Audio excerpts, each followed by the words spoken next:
Hola, les damos la bienvenida a los clásicos de esta semana. Cada viernes les presentamos entrevistas, reportajes e investigaciones de valor histórico y que a su vez son de interés y relevancia actual. En este episodio de los clásicos de esta semana, patrocinado por Café Selecto, les presentamos la biografía del poeta Ernesto Cardenal, un grande de la cultura nicaragüense, reconocido a nivel mundial como una de las más prominentes figuras de la literatura latinoamericana. El también sacerdote católico cumplió este 20 de enero 95 años. Veamos este reportaje sobre su vida, elaborado por Camilo de Castro, en la que escritores y escritoras nicaragüenses describen el aporte de Cardenal, pero más importante aún, el aclamado escritor explica en detalle su trayectoria, las influencias literarias que tuvo y de las que se libró, su decisión de convertirse en sacerdote y la fundación de una comunidad en Solentiname, así como su carrera política durante la Revolución Sandinista. Esta es la biografía de Ernesto Cardenal, publicada por primera vez hace 10 años, el 17 de enero de 2010. El estado final de la materia, eso es entropía, y algo que aumenta con el tiempo, un progreso irreversible hacia el desorden, hasta el desorden total de la materia. Entropía es el tiempo que se va y no vuelve nunca para atrás. Las curvas exponenciales de sus cuerpos, todas las muchachas que yo amé, se las llevó la entropía. Cardenal nació con un don, y no solo nació con el don de la poesía, sino que también fue un hombre curioso, y un hombre que no quiso nada más estar escribiendo solo para él y estar encerrado en él, sino que quiso dar todo lo que él descubría. En Nicaragua ha habido grandes poetas, pero ¿quiénes han sido capaces de cambiar la poesía? Eso se cuentan con los dedos de la mano: Rubén Darío, Ernesto Cardenal, Carlos Martínez Rivas. Él no ha ocultado nada, es un hombre que se desnuda totalmente porque no tiene nada que ocultar. Es decir, ha sido absolutamente sincero. A sus 84 años, Ernesto Cardenal es uno de los escritores más importantes de América Latina. Su extensa obra literaria ha sido publicada en docenas de países y numerosos idiomas: chino, alemán, italiano, inglés y japonés, entre otros. A lo largo de 6 décadas, su influencia ha dejado una profunda huella en la poesía mundial. Como a los 6 o 7 años, yo oía a mi papá en León, en el corredor de la casa, leer en voz alta a Rubén Darío, y eso me inspiró a mí el primer poema, que fue dedicado a Rubén Darío, a su tumba en la Catedral de León. En su juventud, Cardenal escribe poemas de amor dedicados a sus novias, y en otros refleja la realidad política y social de Centroamérica. A mediados de los años 40, estudia literatura en México y Estados Unidos, y poco a poco encuentra una voz propia. Primero yo fui muy influenciado por Neruda, García Lorca, Alberti, esos tres. Esa trilogía fue la que me introdujo, se puede decir, en la poesía moderna. Tuve, digamos, una influencia muy grande de Neruda que me costó mucho liberarme de ella. Y yo me liberé de Neruda y de toda la poesía española con la poesía norteamericana, ya que conocí a través de José Coronel Urtecho y después estudiando ya literatura norteamericana en Estados Unidos. En los poetas norteamericanos, Cardenal encuentra una fuente de inspiración que define su estilo y su forma de escribir. Sobre todo la enseñanza de Padua para mí fue fundamental, muy simple, que consiste en que en la poesía se puede decir todo igual que en la prosa. Entonces puede haber poesía didáctica, puede haber poesía humorística, puede haber poesía científica, puede haber poesía amorosa, puede haber poesía política. La escritora Claribel Alegría explica el estilo literario de Cardenal y su aporte a la literatura. Además de que es tan densa mucha de su poesía, el tono es coloquial, entonces es muy fácil de entender.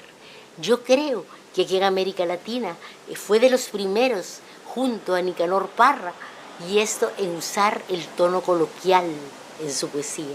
Y ese, pienso yo, ha sido un gran aporte.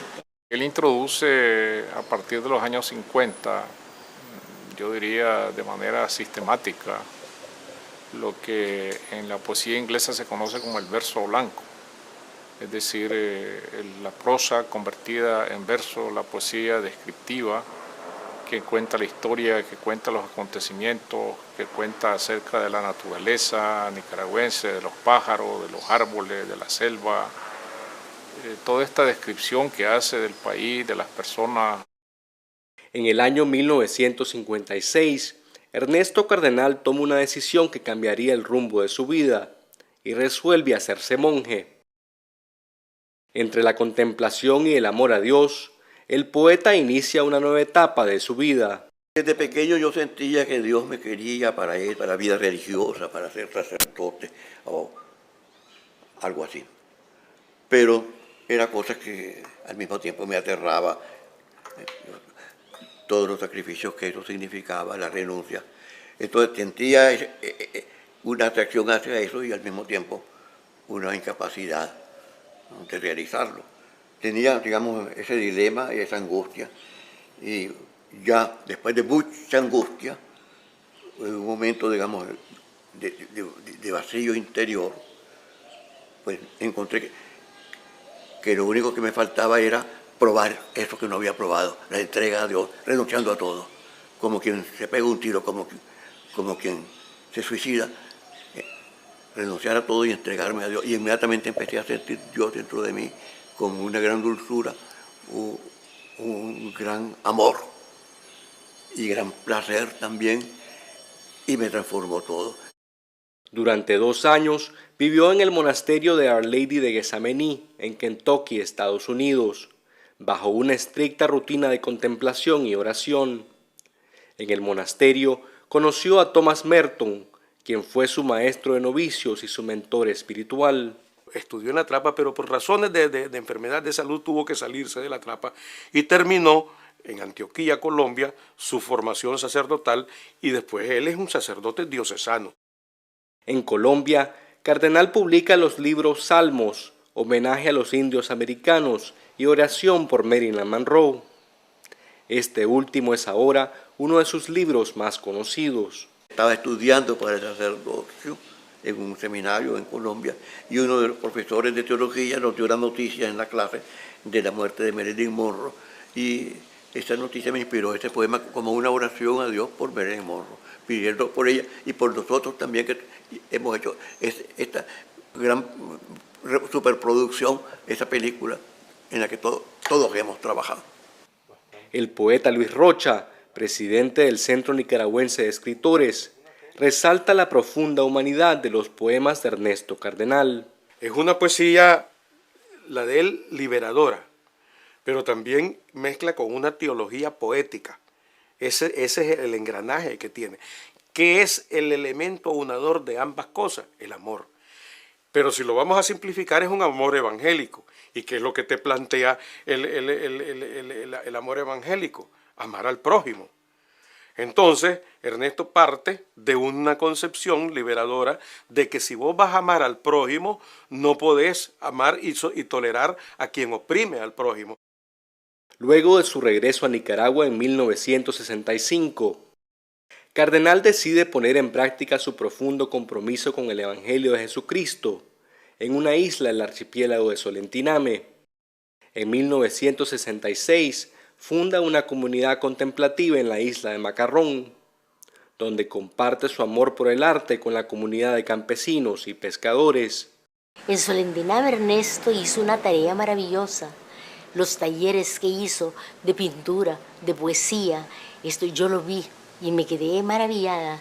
El objetivo principal de la poesía, y específicamente la de él, es la liberación del hombre. La liberación del hombre, por supuesto, implica, dentro de la concepción teológica de Ernesto Cardenal, la creación del reino de Dios en la tierra. Estar consciente de que Dios no quiere absolutamente el sufrimiento del hombre en la tierra. En Solentiname, Cardenal recibe la noticia de la muerte de su mentor espiritual, Thomas Merton, y a raíz de este hecho de dolor, desarrolla una forma muy particular de escribir sus poemas. José Coronel Urtecho contaba que usted armaba sus poemas como rompecabezas, que cortaba las líneas y luego armaba los versos.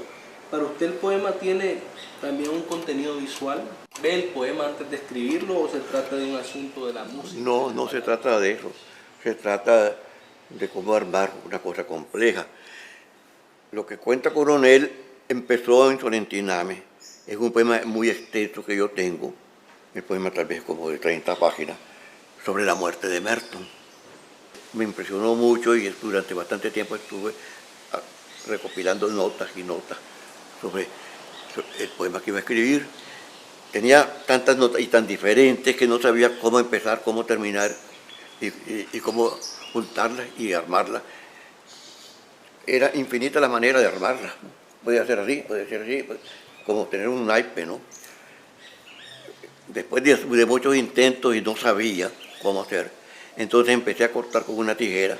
Muchas veces era una línea o podían ser 5, las que tuvieran cierta unidad. Varios grupitos así, bloques, digamos, pequeños bloques, y los puse en la habitación que teníamos allá en nuestra vivienda en Solentiname, en el piso, todo eso, todos los papelitos, ¿no? Y entonces veía uno, este puede ser el comienzo, ¿sí? Esto puede ser de los últimos, y los iba entonces juntando así. Y después decía, aquí debo de cambiar, no seguir con este tema que sería ya monótono, intercalar algo de un tema distinto, y entonces buscaba ahí en el piso una tirita allí que calzaba y así lo fui armando.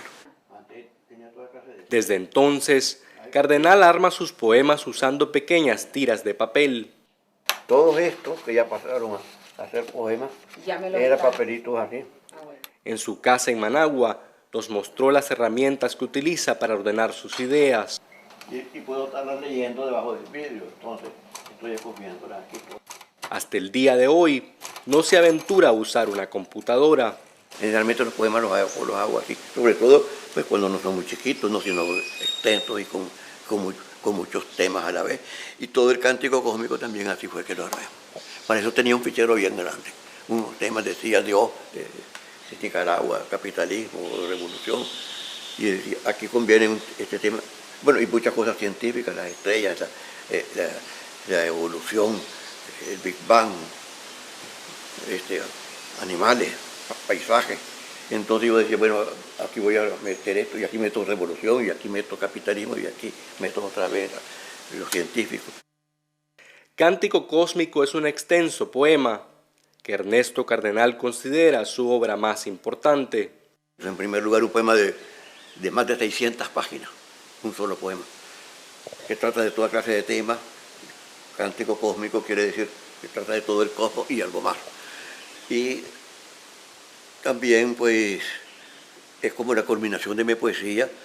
Fue un poema de un trabajo de como 30 años de investigación y de recoger datos y de acumular temas para reunirlos todos en ese libro. A través de la ciencia, el poeta encuentra otra forma de acercarse a Dios.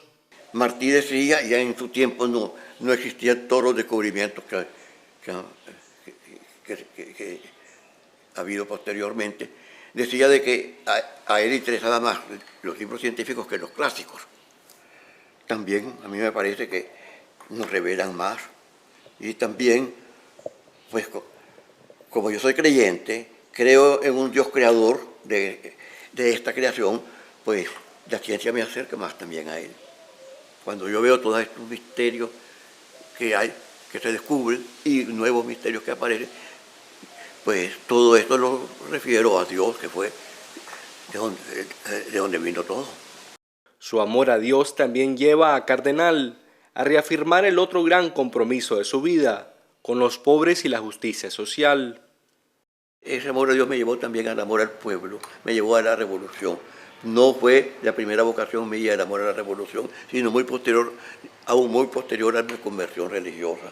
Ese amor a la revolución se me reveló a mí en Cuba, en mi primera visita a Cuba, en el año 70.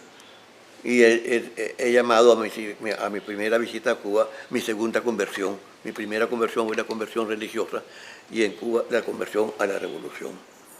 A la visión de una tierra con la explotación abolida, repartida la riqueza nacional, todos por igual. El Producto Nacional Bruto, toditos por igual. Nicaragua sin Guardia Nacional, veo el nuevo día. Una tierra sin terror, sin tiranía dinástica. Cantá, cantá, sanaste clarinero. Ni por dioseros, ni prostitución, ni políticos. En los años 70, Ernesto Cardenal viaja a Cuba, se declara marxista y cristiano y apoya al gobierno socialista de Salvador Allende en Chile. La revolución nos acerca a Dios, la verdadera revolución es el Evangelio puesto en práctica, como yo encontré que la revolución en Cuba era eso, el Evangelio puesto en práctica. Dar de comer al hambriento, dar de vestir, dar instrucción, dar casa, dar salud, dar las cosas que da la revolución, pues, dar todo al que nada tiene, pero en una forma eficaz, no dando unas limosnas, no unas asistencias personales, sino nacionalmente. Dar salud, dar alimentación, dar cultura, dar todo a todos. Esa es la revolución, cuando es verdadera, y si no, no es revolución, es un fraude. Comprometido en la lucha contra la dictadura de Somoza, Cardenal desarrolla una intensa campaña para promover la solidaridad internacional durante la insurrección y en 1979 es nombrado ministro de Cultura. Desde su puesto en el gobierno, organiza talleres de poesía entre los campesinos y los trabajadores. Fueron como 70 talleres que se fundaron en Nicaragua, a los que asistieron tal vez como 2.000 personas haciendo poemas. Sucedía de que yo me daba cuenta que Nicaragua era un país de poetas, un país que había producido muchos poetas y seguía produciéndolos, y que principalmente tenía un talento para la poesía. Pero el pueblo no podía escribir una poesía moderna, escribía coplas con rima, como las coplas de la Gigantona. Para ellos la poesía era eso, rimar león con difusión, trandino con camino. Todavía muchos tienen, digamos, esa idea de la poesía. Y entonces yo pensé que era importante darle a conocer al pueblo una poesía que no fuera eso, que no fuera ni con rima, ni con ritmo métrico, sino que fuera libre, que se hiciera como se habla, con el lenguaje con que hablamos, no con tú y vosotros, sino con vos y ustedes, como hablamos nosotros. En la década de los 90,